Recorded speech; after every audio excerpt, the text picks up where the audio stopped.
Welcome to Bespoke Diaries. Today's article is on Global Progress Against Child Labour Ground to a Halt, by Malleshwar Rao, founder, President, Don't Waste Food, India. Malleshwar Rao, 27, spent his early years as a child labourer in the southern Indian city of Hyderabad. Soon after finishing school at a local ashram, where the children of poor parents, sex workers and orphans studied, the 9-year-old would rush to a local construction site to join his parents, who would be toiling in the harsh tropical sun to construct buildings as daily wage earners. The supervisor would assign Rao simpler tasks, and his extra income would help his parents feed him and his younger brother. Those were really tough days, recalls Rao, now an engineering graduate and an entrepreneur who also runs a non-profit Don't Waste Food to feed the needy. There was never enough food in the house. I used to study in the morning, then work as a laborer, go back home to do my homework and then get up early the next day to rush to school again. Life was blur, there was no time to play even, Rao says. At the beginning of 2020, 160 million children, 63 million girls and 97 million boys, like the 9-year-old Rao, were working every day. According to a global report by the United Nations Children's Fund and the International Labour Organization, ILO, released today, June 10, the world is at a critical juncture in the worldwide drive to stop child labor, as the number of children in child labor has increased by 8.4 million children over the last 4 years. Global progress has ground to a halt over the last 4 years after slowing considerably in the 4 years before that. COVID-19 threatens to further erode past gains, the report cautions. New analysis suggests a further 8.9 million children will be in child labor by the end of 2022 as a result of rising poverty driven by the pandemic, the report states. It also notes that while the global picture showed that while child labor in Asia and the Pacific, Latin America and the Caribbean was decreasing, progress in sub-Saharan Africa had proven elusive, with child labor increasing. In addition to working as construction laborer, Rao also took up random jobs at local eateries to earn 10 cents daily for 3 to 4 hours of work, dishwashing and organizing groceries.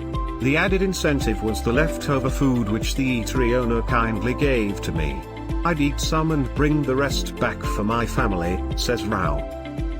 Rao's story is a microcosm of the larger story of child labor in the world that shows that involvement in child labor is higher for boys than girls.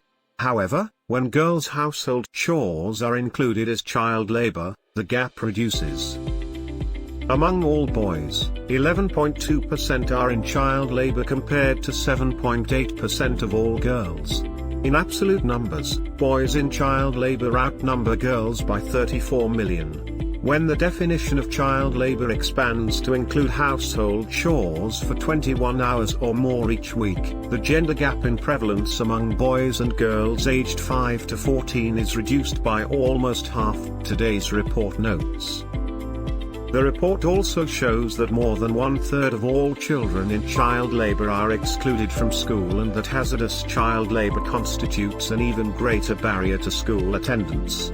For every child in child labor who has reached a compulsory age for education but is excluded from school, another 2 struggle to balance the demands of school and work. They face compromises in education as a result and should not be forgotten in the discussion of child labor and education. Children who must combine child labor with schooling generally lag behind non-working peers in grade progression and learning achievement, and are more likely to drop out prematurely, the report states. Rao, however, was fortunate to have completed school. Thanks to the help of Good Samaritans who paid his fees, Rao was able to turn his life around by graduating with an electronic engineering diploma from a local college. He then got a job at a social media company as a content curator, earning $450 a month. My parents were thrilled that I was the first educated person in the family who also bagged a respectable job with a great salary, Rao tells IPS. My mother couldn't stop crying for days. However, tackling hunger was always important for me, so simultaneously I also launched my NGO, which collects extra food from nearby restaurants to feed the poor. Apart from reducing food wastage in hotels and at social gatherings, the initiative has also prevented thousands in the city from not sleeping hungry. He has since left his job and started his own travel startup. But during the pandemic, apart from ration kits, Rao has also been providing oxygen cylinders and cooked meals for those in quarantine. India has reported nearly 30 million COVID-19 cases and upwards of 350,000 deaths since the pandemic's second wave began in March. I have 30 volunteers from the local community engaged in distributing food and helping people get in touch with blood donors as well as hospitals who have COVID beds. Through our network, we've been able to provide groceries for around 70,000 families within this lockdown period since March, says Rao. The money is raised through crowdsourcing on social media and through individual donors. The NGO has also started supplying masks and sanitary pads for construction workers. His volunteers have also helped cremate 180 dead bodies of deceased who were shunned by families for fear of catching COVID-19. Having known what it is like to be hungry and struggle for a square meal, Rao says he often encounters poor children during his donation drives who remind him of his past. According to the ELO, there are around 12.9 million Indian children engaged in work between the ages of 7 to 17 years old, the majority who are between 12 and 17 years old, who work up to 16 hours a day to help their families make ends meet. An estimated 10.1 million children between the ages of 5 and 14 years old are engaged in work, says the organization. Much of the problem lies in tardy implementation of laws, say activists. According to Dr. Anjana Kumari, Director, Center for Social Research, a Delhi-based think tank, even though India has strict laws against child labor, they are full of loopholes which allow poor families and unscrupulous agents to circumvent them and exploit the children.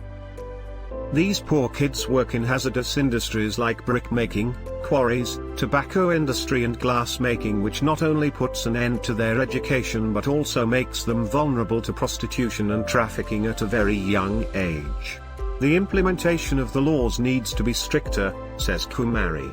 The report calls for extending social protection to mitigate poverty and economic uncertainty which underlie child labor. Meanwhile, Rao's story shows that with education, former child laborers can lead better lives. He has been recognized by local personalities and was also mentioned by Prime Minister Narendra Modi on his monthly radio talk show Man Ki Baat, Heart to Heart Talk. Rao has also received awards from local communities and organizations for his work. The pandemic has brought out the worst and the best in people. I'm now on lifelong mission to ensure that nobody goes hungry. My new startup isn't yet profitable, but I'm earning enough to feed my family and also take care of the needy, he says. Thank you for your time. Don't forget to like, subscribe and share. Do leave your thoughts in the comments section below. For similar type of article, please reach us at contact@thebespokediaries.com, or you can visit our website www.thebespokediaries.com.